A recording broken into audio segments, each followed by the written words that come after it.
Louw 2022, The Power of Perspective. Casting the lens on constructive solutions. As read by the Journalism Honours Class of 2022 at Stellenbosch University. Getting from A to B safely by Aiden Louw. Many women and queer people have reported that they feel unsafe whilst using public transport in South Africa, claimed Seth Gilbert, who started his own transport service, Seth's Rides, in response to this issue. Similarly to Seth's Rides, the company SheCab provides safe transport services specifically for women. Fear and discomfort.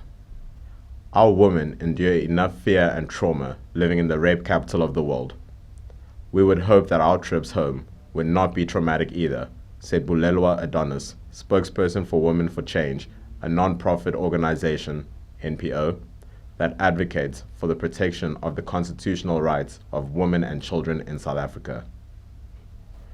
The NPO has taken a stance against the popular e-hailing service Bolt and has recorded countless stories from victims and survivors of assault from Bolt drivers, according to Adonis.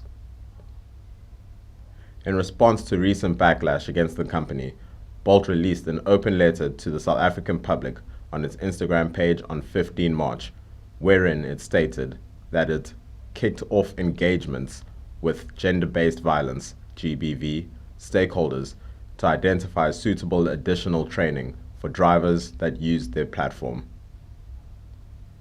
I never felt safe taking Bolt, so I don't use it anymore, said Savon Null, a previous customer who felt uncomfortable around Bolt drivers. She claimed that many Bolt drivers would arrive in cars that were not registered to the company. I've had it before when I get clocked by Uber drivers. They're all nice and lovely and personable to me when they think I'm a woman. And then I speak a little, and when they hear my voice, they ice me out. Like full dead stares in the rear view mirror, to the point where I start texting people to check in on me, shared a non-binary person who goes by L. It's about the journey.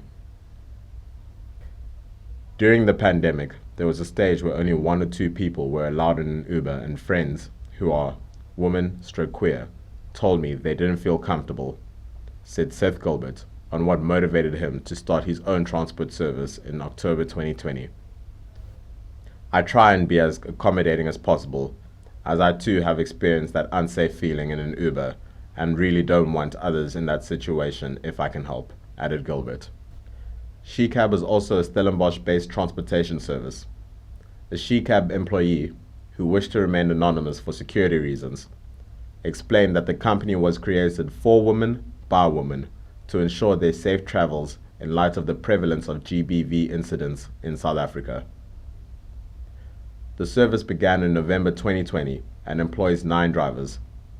The same anonymous source claimed that there has been a huge demand for their services, but that they have experienced challenges surrounding the availability of female drivers. The service operates from 4 a.m. to 9 p.m., according to the company. They planned on expanding to transport larger groups of women soon. You can read the full text of Louw 2022, The Power of Perspective on www.multimedia.org.